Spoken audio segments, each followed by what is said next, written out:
Hey guys, welcome back to another episode of Two Dudes Talking. Today we are discussing two of our favorite books that we want to see turned into a movie. Check it out.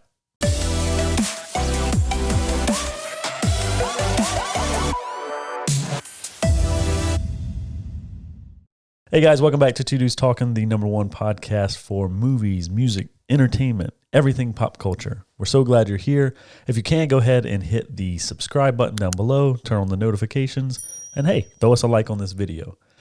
Today we're talking about two of our favorite books, one for Josh, one for myself, and how we want to turn them into a movie. So we're discussing the director, who would play the main characters, a little bit about the music, the cinematography. And this episode was actually inspired by my good buddy Eric Tang. Shout out Eric. And with that being said, let's get talking. What's up, dude? How you doing? Great. Actually, I just finished a new book for you guys. Yeah, we talk about the first one all the time. I just finished Ready Player 2 about within the past week or so. Nice. Ernest Cline. So this is the sequel to Ready Player 1, which we refer to so very often in the show. If you have seen the movie and have not read the books, I would encourage you to check out both. They're awesome. If you enjoyed the movie, the books are great, and they provide much more than what the movie did. That's as normal. But the second one, if you have seen the movie and read the first one, I think you would really enjoy the second. There were some focuses in it. I mean, if you guys don't know what Ready Player One is, it's a living video game or new reality, kind of like the Matrix, where everybody's cool being there and doing all their stuff digitally. The first book features a kid in this virtual reality that wins the contest that makes him the new owner and super billionaire of the next generation. So It's awesome. It's awesome. It's awesome because legitimately in that place, they can create anything that has been digitally recorded. So if the 19 whatever version of King Kong in black and white was your jam, you can go be the damsel. You can go be King Kong in that. I mean, it's wild what all they can do. The damsel. So, in the first one, they have the Easter egg hunt, and it's a great story. But the second one is... It's very similar. Yeah. But again, I mean, they brought in some groundbreaking new thought patterns. I remember one of the things when I saw the movie first, it just blew me away. I had no idea about what I was gonna see, and it was amazing. And it captivated me. This second one, I was a harder sell because it's kind of everybody loves the first John Wick because they just weren't ready for it. Right. And then the later ones, they just don't appreciate them as much as that first one. Right. By the end of the second book, they had introduced some stuff that everybody could probably predict that they would talk about in the second installment. But they brought in a lot of brand new stuff, a lot of brand new groundbreaking technological possibilities. I mean, if you've thought about what would life be like in the Oasis after watching that movie, you would enjoy the second one because, I mean, what would life be with blank that they bring into it? So it was cool. Cool. I know it's all built on nostalgia and stuff. So there were things that I didn't really care for as much that, I think other people really would. There may be, the whole focus is we're going to do these events based off of this movie or video game or soundtrack or whatever. There were particular features that, just aren't my alley, but I thought it was cool. And, that being said, one or two of the lanes they went down were just so me. So, I mean, I took a lot of enjoyment out of it. Nice. That kind of side note before we get started on our episode. Well, no one has to go read it now. So True. I'm just kidding. Sorry, guys. Yeah, that's the thing about Josh. You gotta be careful with him and his brother. Sometimes You're gonna get it. You might not. If you want to watch a movie, just tell him, give me the skinny, Yeah, not the long skinny. that was the long skinny. Because you might not have to watch the movie now or read the book. Oh man, no, you need to read the book. It was great. Yeah. So just be careful sometimes. 'Cause I'll go there. But yeah, so today we're talking about books Mm-hmm. that we want to become movies. Mm-hmm.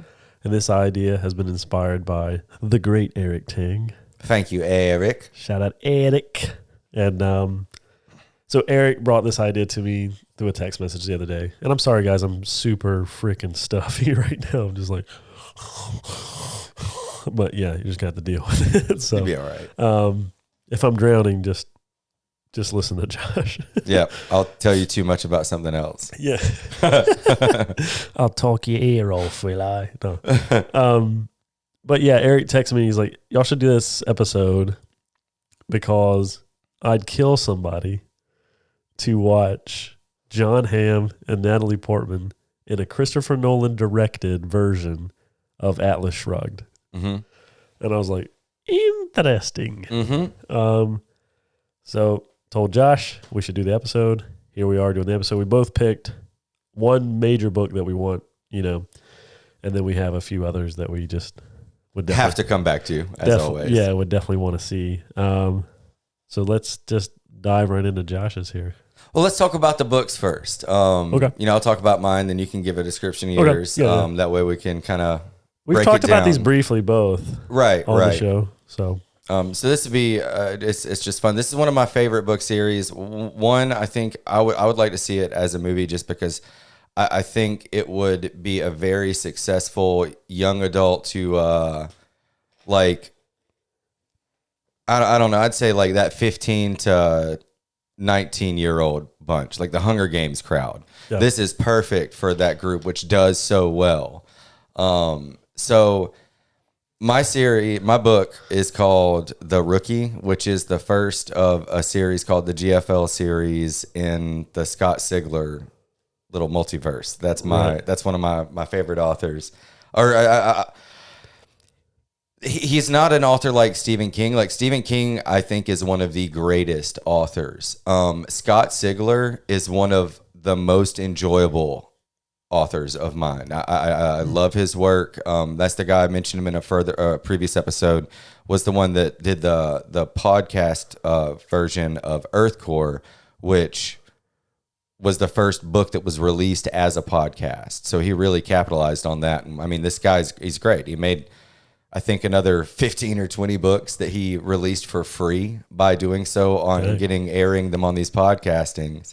And it was just a really cool way to use that, to keep doing what he loved. So I love this dude. And you can tell that he has so much fun. So he does all the voices himself. yeah. It's all sci-fi stuff. So blah, blah, blah. Too much. Let me give you the skinny on my book. Yeah, no, this is where you can give them the medium skinny. Right. Okay. Medium skinny. All right. So Scott Sigler, his main vein is sci-fi, and this series he has this thing called the Siglerverse. There's probably 4 or 5 different functioning series that all run together, whether they be in different places or time periods that are all connected. They're all on the same timeline, whatnot. So the GFL series, it takes place, I think, 400 to 700 years after we leave Earth. Not leave Earth, like leave it behind, never go back, but after we have the capability to comfortably travel elsewhere and not need to go back. You know what I'm saying? Right. So we're out there, and there are now there's, I think, 5 or 6 other sentient races of things, Right. beings out there. So super minor history on the Siglerverse that'll catch you up to what's cool about this book. So if we ever hit deep space travel and we find out that something else is out there traveling around, the first thing we're probably going to try and do is try and kill it and take its technology. Let's be Absolutely. real. I mean, that's probably what they try to do with us as well. So like that happens. And that's in a book called The Crypt, which is great. Like it's a prison vessel on the Planetary Union that all these bad guys get like a full clean slate if they do 2 years on The Crypt, the James P. Keeling. this prison vessel, and it's like a 4% survival rate. So that big war happens. That book is there. Right. About 300 years after that first war, here we have the Olympics. Like, don't matter. There's a lot of stuff going on in the world. Most countries are going to participate in that. It's our thing. Like, we can all, as humans, compete in those particular events. So we're going to do it. After this big war, 300 or 400 years, the closest sport they could find for all these physiological similarities we have with these different races, they found was classic American gridiron football. Right. So it's, in essence, football in space, like 700 years from now in the future. Right. That's the surface. That's how that's how the package is presented. Right. But there's a lot of really good, underlying moral and thematic growth.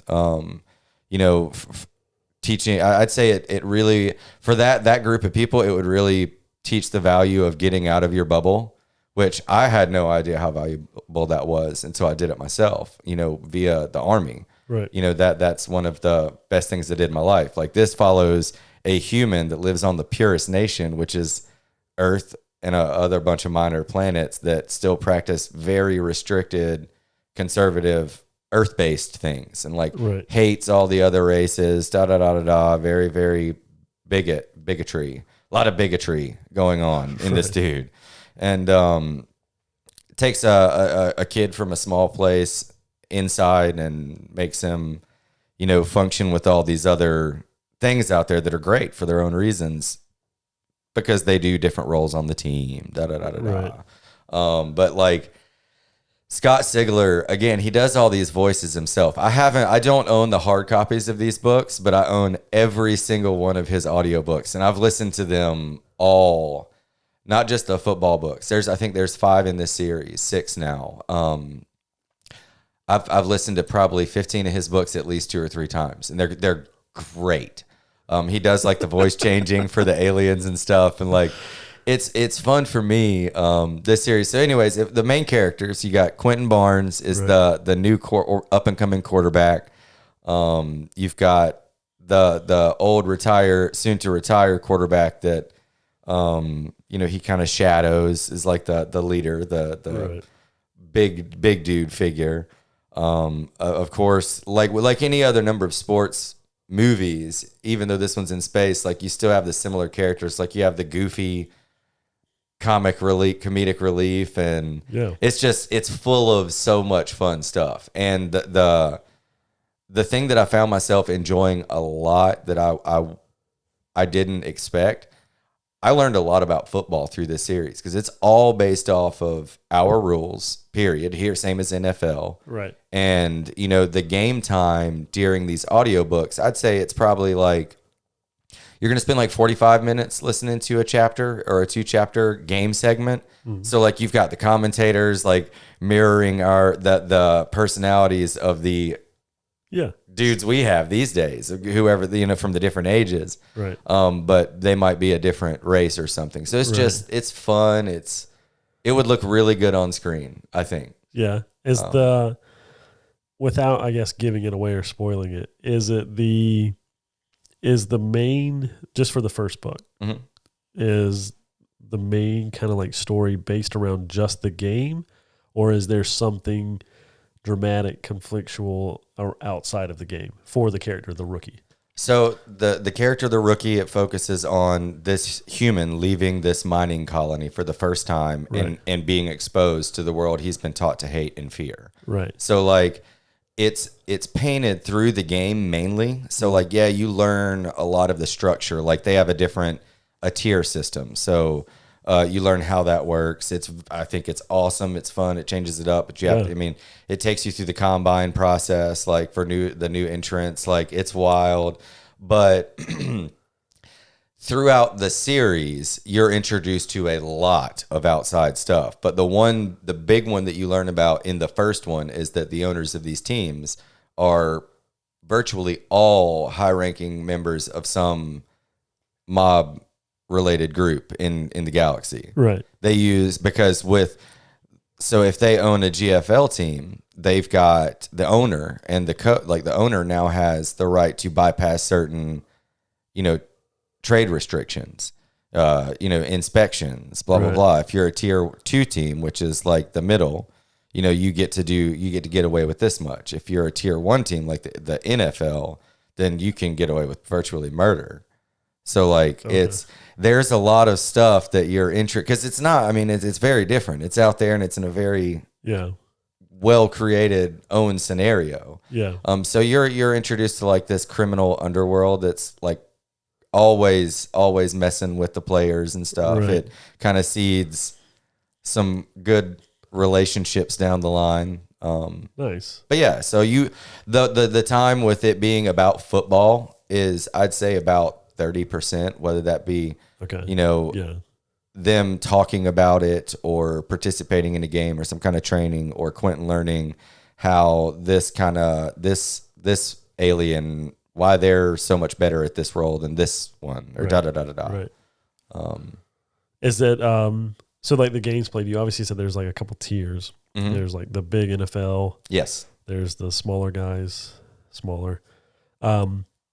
Are these games like broadcasted to all these planets? Yeah, so that's another. That's one of the most intriguing parts about how this setup is.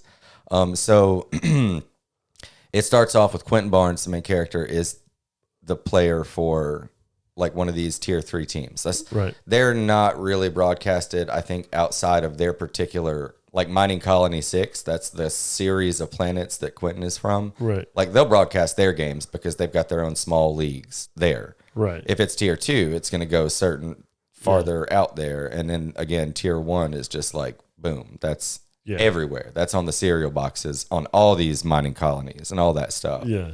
But at the end of each season, the 2 teams that do the best and the worst are either promoted or relegated to that next tier, so like a team from this dirt colony, if they win that championship, Get promoted. they'll be promoted to tier 2. Yeah. And then the 2 other teams, one will switch. You know what I'm saying? Yeah, so they like, do that like the European soccer league. right. Yeah. Right. It's so, I think it's great cool. how they do it. It's just with different planetary regions and whatnot. They have like, I think it's wild. It's so big.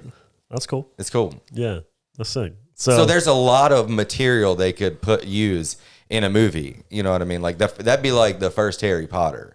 The world that he introduces in that first book is so cool. Right. It's just awesome. Okay. When did that book come out? 2000s? Early 2000s? Or 10 years ago? I'd say within the past 10, 15 years. Yeah. I've listened to that first chapter Mm-hmm. of that book, Right. and it is good. It's entertaining. It's like there's these 2 guys talking at a game, Mm-hmm. listening to it, and they're kind of working out a deal, but he's kind of explaining the game to you. Mm-hmm. The quarterbacks, Right. the different races. It's a really cool opening chapter It's for any book. Yeah, Right? yeah. It's dope. So awesome. Yeah. So tell me a little bit about yours. Yeah. So I'm still stuffy here, guys. Like driving me crazy. Mine is a book that I've mentioned prior to this story called The Car by Gary Paulson. And The Car is about 14-year-old kid named Terry Anders, Oh, Terry. which I hate that name, but it is what it is. Terry Anders. Dude named Terry Anders is going to show up on your door one day and be like, I hate you too. What's up? Sorry, Terry. But Sorry, Terry. 14-year-old kid. He wakes up one day, I think in the middle of the summer, and he has a note. And this is like the book came out in 93. Mm-hmm. So I'm pretty sure the book is based around 93. But he wakes up to a note from both of his individual parents saying they left the other one that day. So it's like, shit. Yeah, yeah. You know what I mean? Crazy. Like, I'm going to go do this, and the husband's like, I'm going to go do this, you know? And so the kid's just like, okay, okay, you know? So he's left at this house. He's got, a handful of money, nothing crazy, I I think he eats like PB&Js all the time for like Right. a week. And the kind of the opening of the book is just like this monotonous routine of him like, are my parents going to come back? Right. At first he's like, this is kind of cool. Home Alone, Yeah. kind of thing. Yeah. But then he has this car that's in the garage that's left there from him and his dad that would work on it. And it's called the Cat. And I think it's called like a Hellcat. Mm-hmm. And I think the model of the car is made up in the book, but I think there is a Hellcat, like kind of like a convertible Mm-hmm. in real life. But he puts it together. He finishes it by himself. He has like the manual, Mhm. he finishes it. He goes, buys the parts at like the local, Dealers or whatever. yeah, the little AutoZone. I'll just put it on Dad's tab. Yeah, just put it on Dad's tab. But he finishes the car and he figures out that he has this uncle out in Oregon.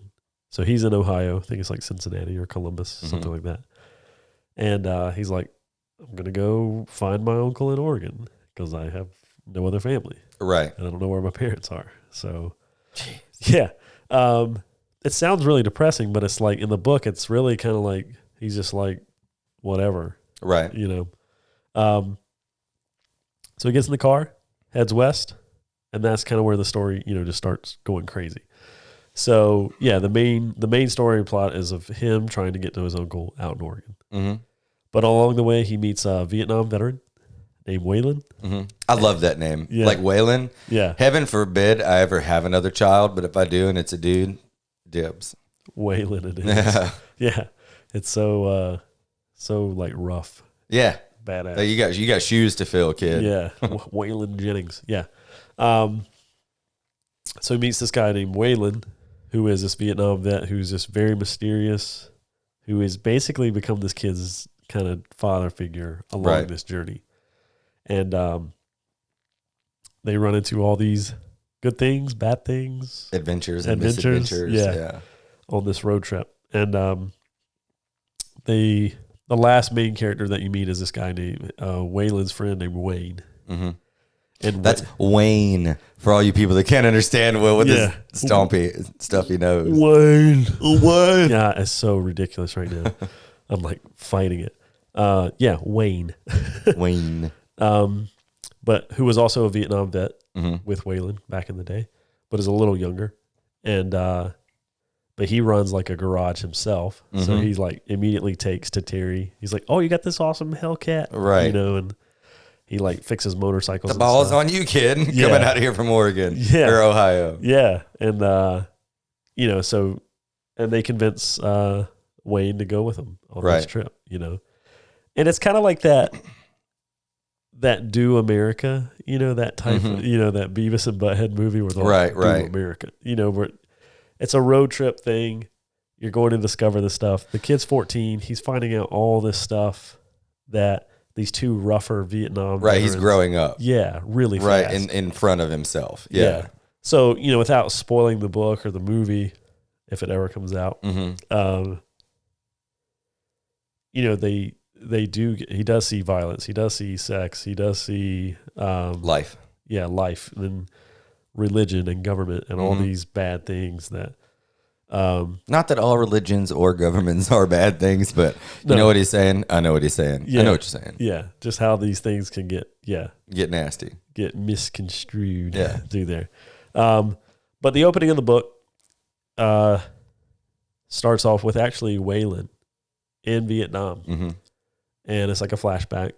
And they do this, or Gary writes a couple of these flashbacks at the beginning of each chapter. Not all of them, but a few Right. of them. So you kind of get more and more information of like what Waylon went through in Mhm. Vietnam. And he did some bad things. Yeah. And that kind of sets up his character to do better for Terry Right. in this type thing. That redemption. Yeah. And I this isn't me giving it away or not, but I don't know if Terry ever finds that out about him. I can't Right. remember that about the book, Right. but it's cool either Yeah. way. So I read the book like sometime in high school, randomly just picked it up. It's an easy read. It's maybe 200 pages, Mm-hmm. but that's perfect for like a movie, a 2-hour Right. movie, you know. For sure. And I've read it probably like 4 or 5 times, Mm-hmm. but it's just good. Yeah. It's just solid. So I'm glad you went into like the opening scene with Yeah. Waylon.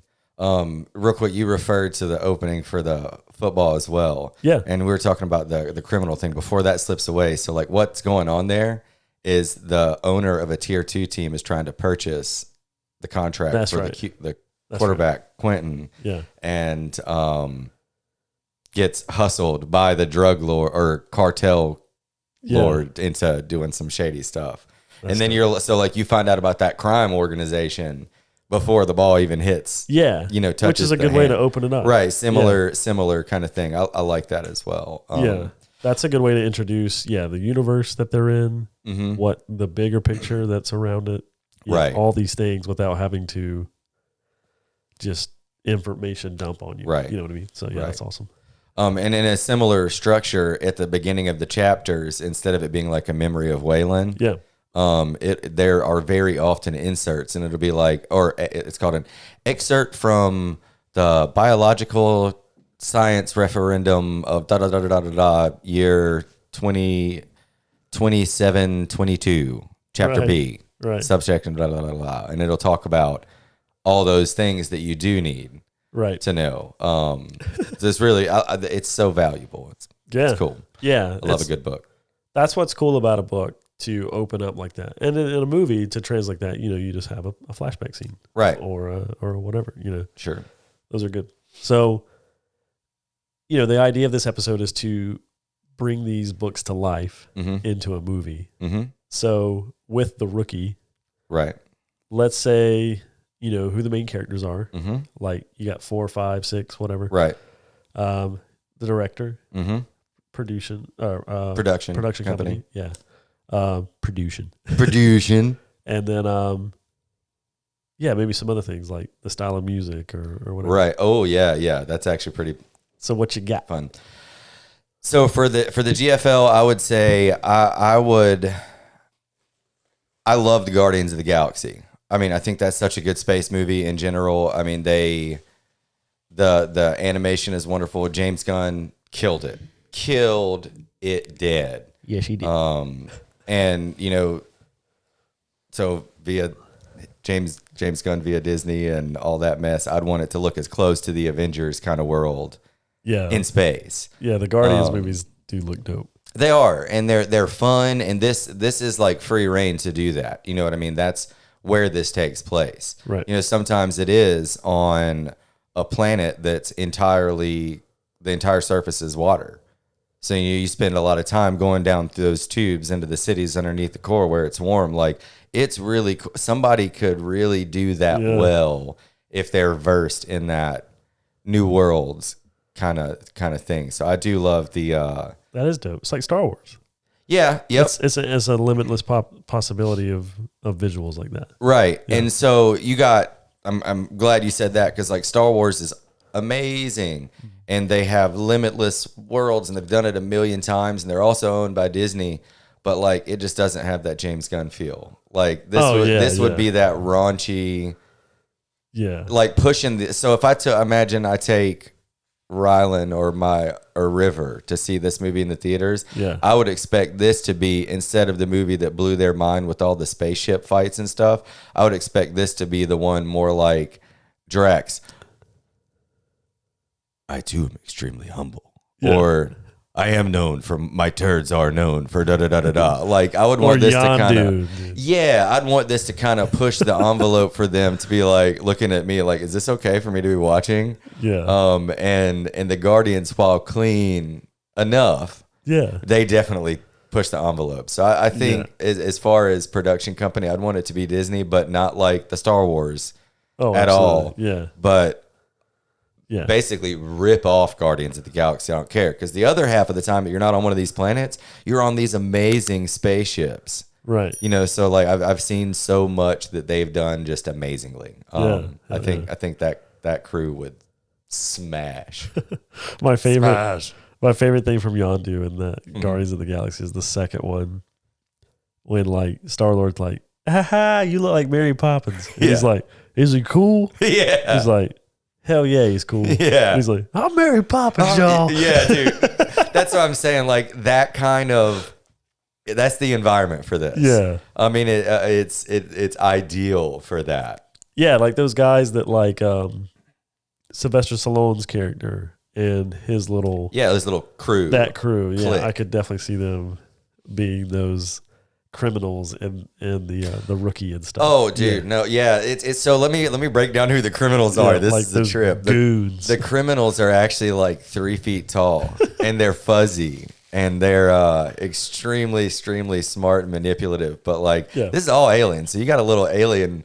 You can imagine him wearing a top hat if you want to. It doesn't matter. A little fuzzy guy, 3 feet Yeah. tall, wearing a top hat. But like, those are the killers of the galaxy because they own the big guys as well. Yeah. You know, so. and the tech. Yeah, and the tech, of course. So that would be how I would want it to be kind of painted as far as the So- world. So that's why I would want James Gunn via Disney. Nice. So who are your characters, your cast? Miles Teller, I would want to play Quentin Barnes. I think he's young enough to pull it off. Like the main dude is 19 right now. So you'd need somebody in their mid 20s probably to pull that off. But I mean, I just love Miles Teller. I think he's funny. He's Good dude. a big dude. All necessary for this role. For the other characters are kind of you got a lot of free reign because there are a lot of aliens in this Yeah, series. so it's like voices. Humans are the minority here. Yeah. Period. Yeah. That's one of the things they call the main dude the whole time. His name is like Backwater or Hayseed because he's like a straight up normie and one of the only ones that's made it so far in the GFL. So they're like, okay, Backwater, we live in the big city where the big magic make light come on, stuff like that. They're always giving him a fit about it. So I think one of the other human characters, though, or humanoid characters, is a guy named John Tweedy. This is one of my favorite supporting characters of all. Yeah. I love John and Jew Tweedy, his brother. They have depth. They have emotional value at some point. Like they become Right. very, very pivotal to the story. But like that character is so ignorant. Like it's, the one calling this very intelligent, small world person Hayseed is just completely illiterate. Right. He's big, dumb, mean, and has made it well in football. You know what I'm saying? Like Right. just a goon. So I would kind of want that. In all honesty, I would kind of want that dude to be Channing Tatum. Okay. I love that goofy guy. Like, Yeah. again, I think, I'm kind of thinking of in this world and like that Guardians of the Galaxy mentality. You've got a football team with a regular human. You've got your Miles Teller, sure. John Tweedy or the Channing Tatum character is probably a good 7 foot tall, easy, same as some of our NFL players, but like Right. humongous. I think he's called a heavy G. Humans that were bred on planets outside of our solar system that mine really high density metals are engineered to withstand all that gravity. So they've got much denser skeletal and muscular mass, Right. muscle mass. So like he's a big old dude. I think he'd be perfect for that. Right. But like that character is also one of the main supporting characters. So he's on the screen a lot. I've seen Channing Tatum do great in his silly way plenty of times. As far as the coaches, like the aliens, I think any number of good voices, man. I mean, I think the more unique voices would be ideal for this. Like a Seth Rogen, Yeah. it would smash Right, in this. right. It's kind of hard to put those voices down, but it's fun. I mean, Yeah. let's see. So who are some of the Donald Pines is the character that like Quentin idolized his entire life, and then he winds up on the team, the Right. Ionath Krakens with Donald Pine, the first chapter of the book. That's where he's at. So with him, I thought, gosh, it sucks because like this came up when we were talking about it. If this movie had been made like 10 years ago, that would have easily been Will Smith. Okay. Now I'd say probably Idris Elba.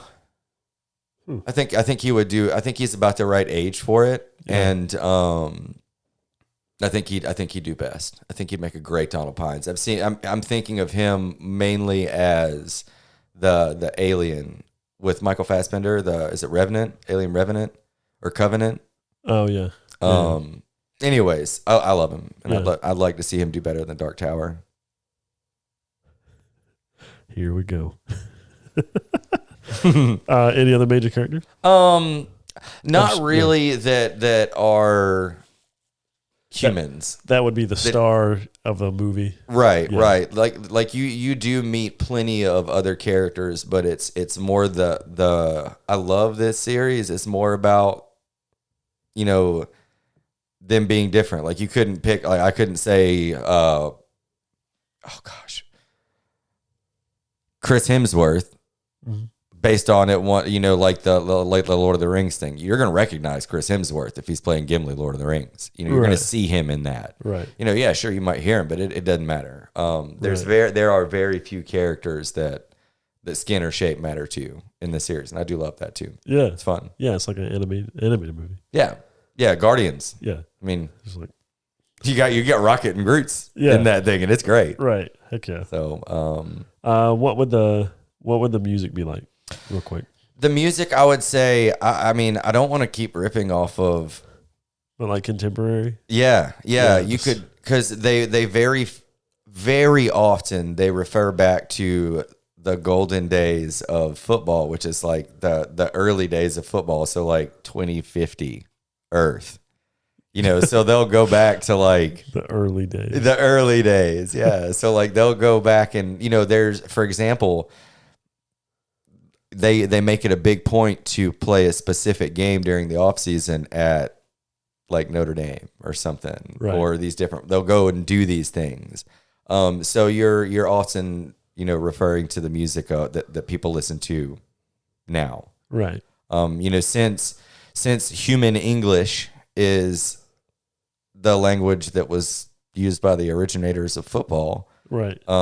you know, that quickly in this world becomes the most recognizable language in the galaxy, you know, because that's what everybody has to, you know, see if they're going to watch the old stuff and learn about this thing. So Right. like it's cool, man. It's cool. That's dope. But music, I would say anything from like the 1950s up to till now.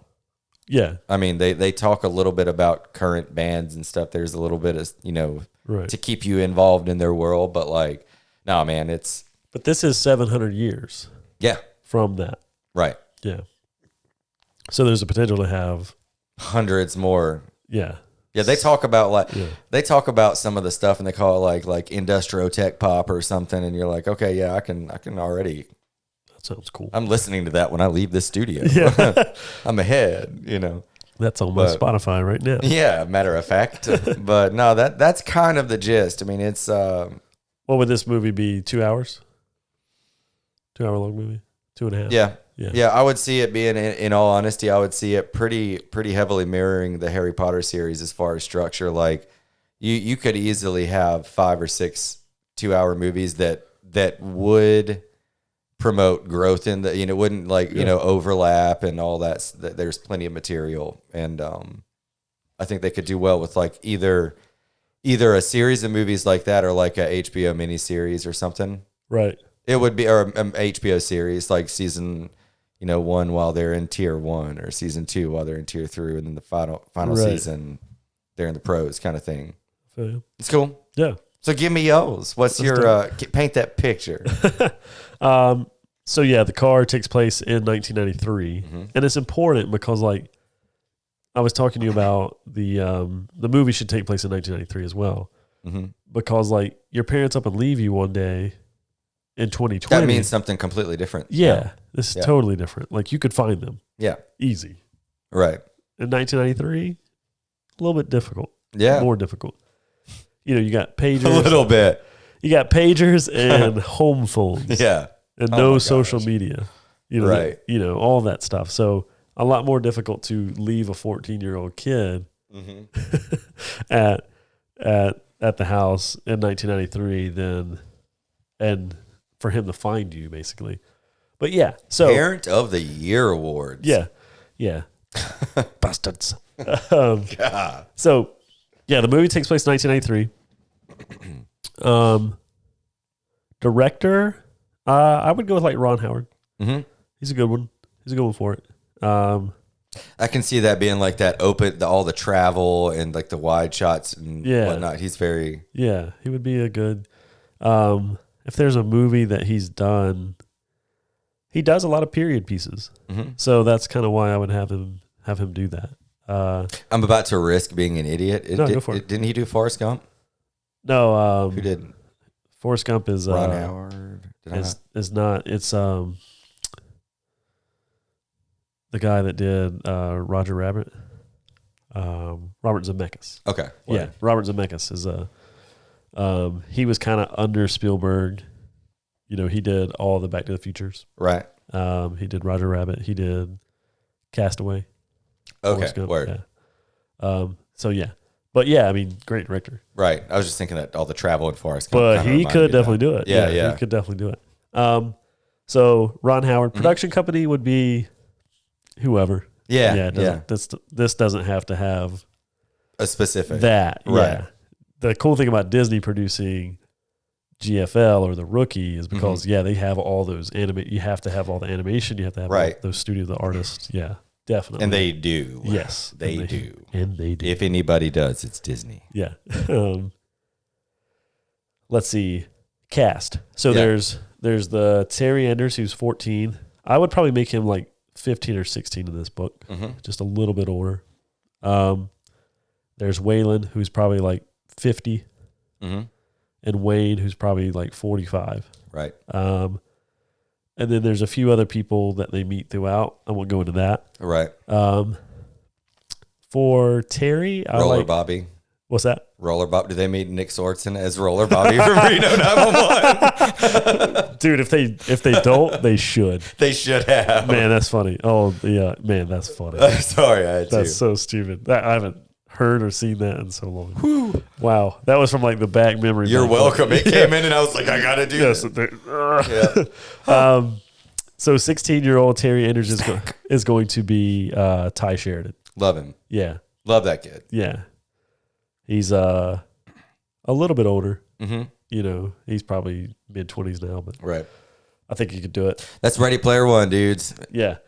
Yeah. If you didn't know, in case you didn't know. He's in the movie Mud with Matthew McConaughey. He's in... There's a TV show Tree as of well Life. he's on right now with Amazon. Yeah. He's in some good stuff. He's in a really creepy kind of like thriller where he's like this he's this hotel front desk guy, but he's like spying on this girl the whole time. Yikes. It's kind of creepy. I haven't seen it, but I saw the trailer. It looked pretty good. Cool. I have to find out what that is. But great actor. Yeah. He could definitely he's do dope. it. We were talking about this last night, and I found the two guys. So, awesome. So Waylon is Sean Penn. Word. Yeah. Sean Penn. That's my guy. Yep. And then Wayne is Woody Harrelson. Yeah. That'd be awesome. Yeah. Oh, they're good. Like, so, you know, Waylon is this scruffier, you know, guy who's homeless. Right. But obviously a little older, kind of a free spirit. Right. In the book, he's like, everything I'm doing, I'm trying to learn. You know, I'm just trying to learn stuff. So there's that. And then his buddy Wayne is a little younger, but he's like way happier. Right. Way more carefree. So Woody Harrelson. Yeah. He has a wife. Wayne has a wife who, like, when they roll up on him, they're in the garage and he's like, she's posing naked for him to paint or whatever. Or maybe she's painting naked. I can't remember what that is, but yeah, she's even more free spirit like that. Right. That person, I couldn't tell you. Like if it was in the 90s, yeah, it would be like back to our Michelle Pfeiffer, Sharon Stone type thing. I don't know who that actress is right now, present day. Maybe Jennifer Lawrence is probably too young. Yeah. For this character, but someone like that would probably be that. But maybe in the book she's actually that young. You know, she's probably like Wayne's probably 45. She might be 30, Yeah, It might be yeah. that type of Sure. situation. But I'll tell you what, dude, Sean Penn would be great. Like that, Oh, yeah. that yeah, early, late stage Vietnam vet. yeah, Absolutely. yeah. So yeah, music is going to be pretty contemporary for the time. Mm-hmm. You know, 1993, like there would be the classic rock from the 70s, Mm-hmm. the stuff from the 80s, and then even some of that present day like grunge, Right. The you know, Stone early, Temple Pilots and right. Pearl Jam, and Nirvana. yeah, that stuff would be There. at the height of that time. Them Bones by Alice in Yeah. Chains. That song gets me every time. Yeah, so that's who I got. So man, we're at like 42 minutes. So Word. yeah, That's a good one. yeah, that was a healthy one. But I think we need to do more of these Yeah, for sure. because I know you have a ton of bugs. I do. Yeah. I'll say this too, and like let us know if this is something you'd be interested as well. Because like in this same vein, I know I was telling Will here coming out soon is the Steven Spielberg, The Talisman by the Stephen King book. So Steven So- Spielberg is doing The Talisman by Stephen. Yeah, Yeah, I can't wait for that, and Yeah. I would love I'll pitch my your version. stuff before they put the cast out because like Because if they do it wrong, this guy will be pissed. I will. I will. I'll be so upset. I mean, after The Dark Tower, they know not to do that again. Yeah, well, I hope. you think. I hope if Steven Spielberg does it, though, I'm going to be devastated. There's so many changing of hands from Stephen King's book Right. to To the finished film. movie. Yeah, for sure. Finished movie. Like Steven Spielberg could have like, yeah, we'll do it exactly like this. But Right. by the time it's edited, so many stuff. Yeah. There's no excuse for The Dark Tower. None. Yeah. No, that movie sucks ass. But if you guys want to hear about my Talisman and learn a little bit about that before it is a major motion picture, film, Yeah. then let us know. We'll do one. Us know. Let us know your other ones. I know a couple people have already, either suggested, something like this, like Eric. Yeah. But last time we did the Yeah. recasting, and we got a really good response from you guys. Let us know if you guys. I know have Aaron your- has one. Yeah, Aaron. What's your movie? And I Who's know directed? Katie has one. Yeah, give them to us. Yeah, I know y'all have one. So But until then, thanks for stopping by, and we will see y'all next time on 2D's Talking.